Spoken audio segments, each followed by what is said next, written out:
बिस्मिल्लाहिर्रहमानिर्रहीम। बेटा यूट्यूब पे मेरी किसी भी वीडियो को सर्च करने के लिए आप अपनी क्लास, एक्सरसाइज का नंबर और आगे सर नदीम नंबर लिख दें। आपके सामने उस एक्सरसाइज की तमाम जो क्वेश्चन है वो आ जाएंगे। अब इस वीडियो पे अभी हम जो क्लास 8 की मैथ की बुक है, जो नई सिंगल जो नेशनल करिकुलम है 2023 एडिशन है, इसकी ये न्यू बुक है। इसकी मैं एक्सरसाइज 1.2 का ये क्वेश्चन नंबर 1 और अगले क्वेश्चन की इसमें रिकॉर्डिंग करने लगा हूँ। इसके अलावा स्क्रीन के ऊपर मेरा इंस्टाग्राम भी गुजर है। अगर आपको कोई क्वेश्चन को नहीं मिल रहा तो आप इंस्टाग्राम पे मुझसे कॉन्टैक्ट कर सकते हैं। इस एक्सरसाइज में है identify which property of real number is used in the following. ये मुख्तलिफ जो प्रॉपर्टीज दी हुई हैं, मुख्तलिफ नंबर्स को लिखने का जो एक स्टाइल है, एक पैटर्न है, ये जो लिखा हुआ है ये ख़ास इसमें एक तरतीब के साथ ना मुख्तलिफ में लिखा हुआ है। किसी में कोई तरतीब है, कोई ख़ास, इनको प्रॉपर्टीज़ बोलते हैं। तो ये कह रहे हैं कि इसमें हर एक पार्ट के अंदर कौन कौन सी प्रॉपर्टी यूज़ हुई है, वो आपने उस प्रॉपर्टी को का नाम बताना है कि कौन सी प्रॉपर्टी है वो। तो इसमें इस एक्सरसाइज के शुरू में भी मुख्तलिफ प्रॉपर्टीज़ को एक्सप्लेन किया हुआ है, लेकिन मैं यहाँ पे क्वेश्चंस के अकॉर्डिंग ही आपको डिटेल से ये समझाने की कोशिश करूँगा। इसमें है 11 + 0 = 11। ये प्रॉपर्टी होती है आइडेंटिटी प्रॉपर्टी। आइडेंटिटी प्रॉपर्टी होती है, इसमें बेटा ये होता है कि इसमें कोई भी नंबर, ठीक है ना, यानी कि किसी भी नंबर में अगर 0 ऐड किया जाए तो वो नंबर वही का वही रहता है, ठीक है ना।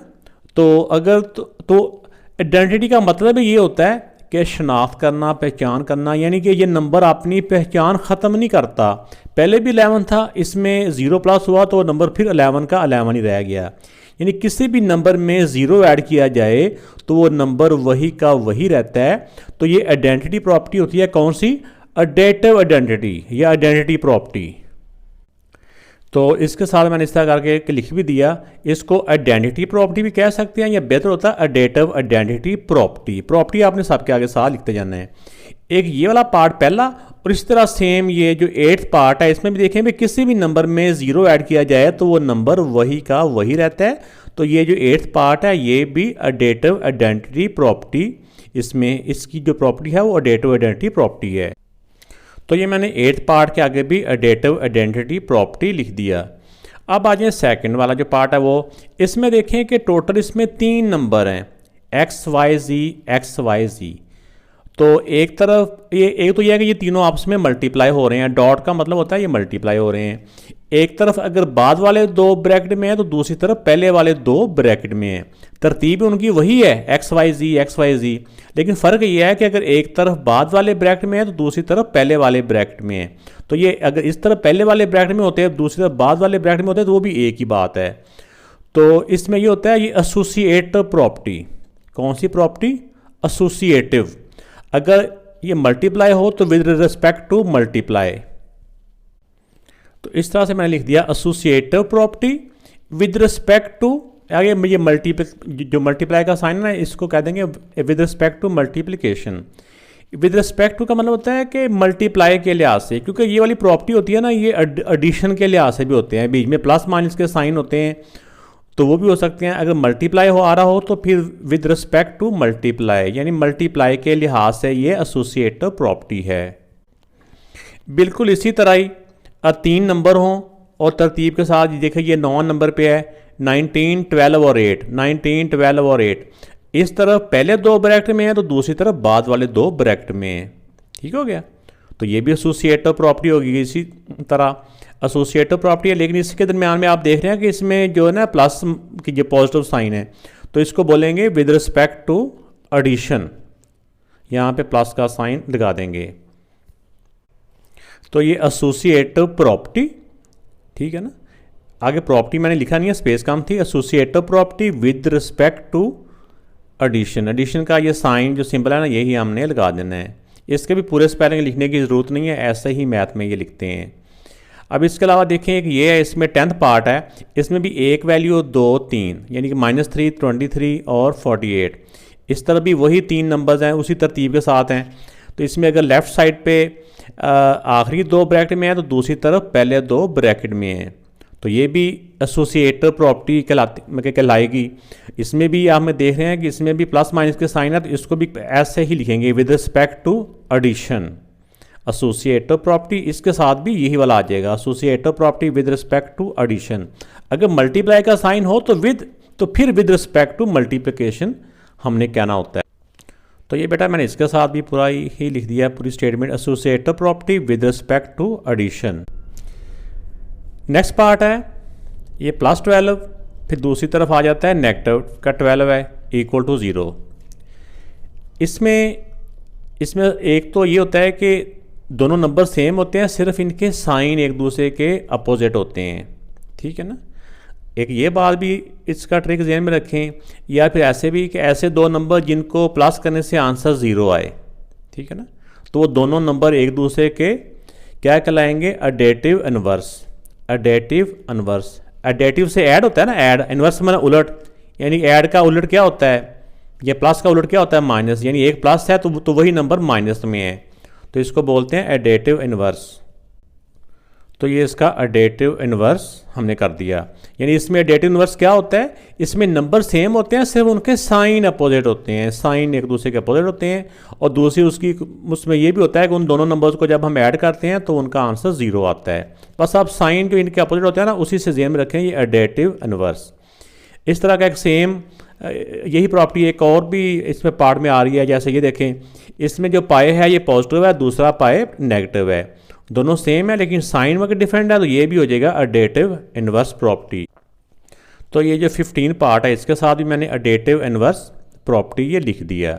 इनको सॉल्व नहीं करना, सिंपल इसकी प्रॉपर्टी ही आइडेंटिफाई करनी है, सिर्फ प्रॉपर्टी ही बतानी है।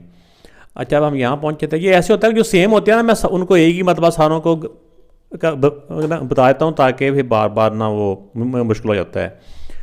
अब इसमें देखिए 4th पार्ट है, इसमें 14 + 20 इक्वल टू 20 + 14। इसमें यह है कि जो नंबर इधर पहले है वो नंबर दूसरी तरफ बाद में है, बाद वाला पहले है, नंबर वही है, सिर्फ इनका ऑर्डर बदल जाता है, पहले वाले एंड पे चल जाते हैं, एंड वाले पहले आ जाते हैं। तो ऐसे को बोलते हैं कम्यूटेटिव प्रॉपर्टी। कम्यूटेटिव प्रॉपर्टी, तो अगर दरमियान में प्लस हो तो फिर विद रिस्पेक्ट टू एडिशन, अगर मल्टीप्लाई हो तो फिर होता है विद रिस्पेक्ट टू मल्टीप्लिकेशन। लेकिन क्योंकि इनके दरमियान में प्लस है तो इसलिए इसको बोलेंगे commutative property with respect to addition. तो ये देखिए बेटा, मैंने इस तरह करके लिख दिया commutative property with respect to addition. ये थोड़ा सा ये जो विद रिस्पेक्ट टू है इसे थोड़ा सा गैप दे के आगे जो एडिशन का साइन है ना, यहाँ पे कॉम में लगा दी, थोड़ा सा स्पेस दे देना ताकि थोड़ा सा ना ये अलहदा से नज़र आए कि ये एडिशन हमने लिखा है। अगर मल्टीप्लाई भी लिखते हैं तो भी थोड़ा सा स्पेस दे के आगे करके उसको लिखना चाहिए। इसी तरह एक इसका ये 12 पार्ट है। 12 पार्ट में भी देखें, ये 12 और 46, ये 12 पहले था फिर 46 बाद में, तो इस तरह 12 पहले है, दूसरी तरफ 12 बाद में चला गया, बाद वाली वैल्यू पहले आ गई। तो ये भी कम्यूटेटिव प्रॉपर्टी है, लेकिन क्योंकि यहाँ पे नंबर्स के दरमियान में मल्टीप्लाई है तो यहाँ पे विद रिस्पेक्ट टू मल्टीप्लिकेशन लिखेंगे। तो ये मैंने इसकी बेटा प्रॉपर्टी लिख दी, कम्यूटेटिव प्रॉपर्टी, दरमियान में मल्टीप्लाई है तो विद रिस्पेक्ट टू मल्टीप्लिकेशन। यहाँ पे इनके दरमियान में प्लस का साइन था तो विद रिस्पेक्ट टू एडिशन। तो इसमें ये होता है, दोबारा से मैं रिपीट कर रहा हूँ, कि जो नंबर पहले होता है वो दूसरी तरफ बाद में चला जाता है, बाद वाला पहले आ जाता है। ऐसा ये भी देखिए X Y equal to Y X, तो ये भी इस तरफ एक्स और वाई आपस में मल्टीप्लाई हो रहे हैं ना, अलजेब्रा में दो वैल्यू जुड़ी हो तो इसका मतलब होता है ये मल्टीप्लाई हो रहे हैं। तो इस तरफ एक्स पहले था, दूसरी तरफ एक्स बाद में चला गया, वाई बाद में था, दूसरी तरफ पहले आ गया। तो ये भी कम्यूटेटिव प्रॉपर्टी है, और मल्टीप्लाई का साइन हो तो ये होता है विद रिस्पेक्ट टू मल्टीप्लिकेशन। इन दोनों की प्रॉपर्टी ये सेम ही है, इसके साथ भी यही लिखेंगे। अब इसमें जो 5th पार्ट है, इसमें ऐसे कोई भी दो नंबर जिनको मल्टीप्लाई करने से, या ऐसे दो रियल नंबर जिनको मल्टीप्लाई करने से भी एक रियल नंबर आए, या ऐसे दो रियल नंबर जिनको ऐड करने से भी कोई रियल नंबर ही आए, तो ऐसी प्रॉपर्टी को बोलते हैं क्लोजर प्रॉपर्टी। ठीक है ना, क्लोजर प्रॉपर्टी। इसमें ऐसे होता है कि इन दोनों को प्लस या मल्टीप्लाई, इसमें तो मल्टीप्लाई है ना, मल्टीप्लाई करने से आंसर जो मर्जी आ जाए, इसकी कोई वो तरतीब नहीं है कि यहाँ पे 0 आना चाहिए या इसमें वही का वही आना चाहिए। इसमें जिनको मर्जी मल्टीप्लाई कर दो आंसर भी जो मर्जी आ जाए, ये ऐसी है। तो इसको बोलते हैं closure property with respect to multiplication, क्योंकि यहाँ पे मल्टीप्लाई है ना, तो इनको मल्टीप्लाई करने से एक रियल नंबर आंसर आ रहा है। तो ये क्लोजर प्रॉपर्टी। तो इसको विद रिस्पेक्ट टू मल्टीप्लिकेशन लिखेंगे, कोई यहाँ मल्टीप्लाई है। इसी तरह ये विद रिस्पेक्ट टू एडिशन भी होती है। अगर दरम्यान में कहीं पे प्लस का साइन आ जाए ना, कोई दो नंबर हैं तो दरम्यान प्लस का साइन आ जाए, अगली तरफ कुछ भी ना हो, हमें यह पता हो कि वो रियल नंबर है, कोई भी नंबर है, तो उसमें वो भी क्लोजर प्रॉपर्टी कहलाएगी विद रिस्पेक्ट टू एडिशन, अगर प्लस का साइन हो तो। अगर मल्टीप्लाई का हो तो फिर विद रिस्पेक्ट टू मल्टीप्लिकेशन। अब इसमें जो 6 पार्ट है, 6 पार्ट में देखें कि ऐसे दो नंबर, जैसे एक नंबर ये है, एक ये है, ऐसे दो नंबर जिनको मल्टीप्लाई करने से आंसर 1 आ रहा हो, ऐसे दो नंबर जिनको मल्टीप्लाई करने से आंसर 1 आ रहा हो, तो वो हमारा होता है मल्टीप्लिकेटिव इन्वर्स। उनको क्या बोलते हैं? Multiplicative inverse. मल्टीप्लाई का क्या होता है? मल्टीप्लाई मल्टीप्लाई, इन्वर्स मतलब उलट। एक नंबर अगर ऊपर है तो उसका उलट क्या होता है? वो नीचे हो जाएगा, यानी कि मल्टीप्लाई हो रहा है तो वो डिवाइड होता है, वही नंबर ऊपर होता है, वही नंबर दूसरी वैल्यू में नीचे हो जाता है। ये मल्टीप्लिकेटिव इन्वर्स कहलाते हैं। इसमें साइन चेंज नहीं होता, उन दोनों को मल्टीप्लाई करें, उनको यानी कि सॉल्व करें तो आंसर 1 आता है। तो इसमें देखें कि इस वाले में भी वही नंबर इधर ऊपर है और दूसरी वैल्यू में वही नंबर नीचे है। इसी तरह दूसरे क्वेश्चन में भी देखें, इस पार्ट में यहाँ 6 ऊपर है, दूसरी वाली वैल्यू में वही 6 नीचे है, इधर 10 नीचे है तो दूसरी तरफ 10 ऊपर है। तो ये वैल्यू उलट जाती है, एक दूसरे का रेसिप्रोकल होता है, जो वैल्यू ऊपर होती है वही नीचे है, नीचे वाली ऊपर। तो इसको बोलते हैं मल्टीप्लिकेटिव इन्वर्स प्रॉपर्टी। इन दोनों में ये सेम प्रॉपर्टी है। ठीक हो गया। अब इसमें आ गया, नेक्स्ट है ये 7th पार्ट है। अब इसमें जो 7th पार्ट है, इस 7th पार्ट में ये है कि 1 को किसी भी नंबर से मल्टीप्लाई किया जाए ना, पॉजिटिव 1 को किसी भी नंबर से मल्टीप्लाई किया जाए तो वो नंबर वही का वही रहता है, अपनी आइडेंटिटी छोड़ता नहीं है। यानी कि अपनी जो उसका जो भी उसकी शक्ल होती है ना, जैसे 22 है, उसको 1 से मल्टीप्लाई करें तो वो 22 वही का वही रहेगा।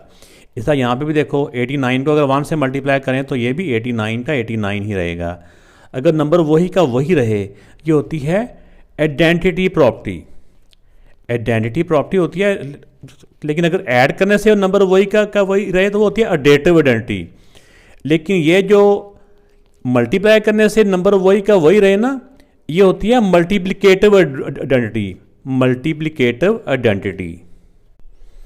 तो ये मैंने 7th पार्ट के सामने भी लिख दिया मल्टीप्लिकेटिव आइडेंटिटी, और एक ये 9th पार्ट था, इसमें भी देखो वो ये मल्टीप्लिकेटिव आइडेंटिटी की प्रॉपर्टी यूज़ हो रही है, तो ये भी मल्टीप्लिकेटिव आइडेंटिटी मैंने इसके सामने लिख दिया। तो ये सारा जो क्वेश्चन है इसके 15 के 15 पार्ट है, ये बेटा मैंने सॉल्व कर दिए हैं। उम्मीद है कि आपको इन प्रॉपर्टीज़ की जो यहाँ प्रॉपर्टी यूज़ हुई हैं उसका कंसेप्ट आपको ज़रूर क्लियर हुआ होगा। फिर भी कोई कन्फ्यूजन हो तो मुझे आप इंस्टाग्राम पे वॉइस मैसेज के ज़रिए पूछ सकते हैं।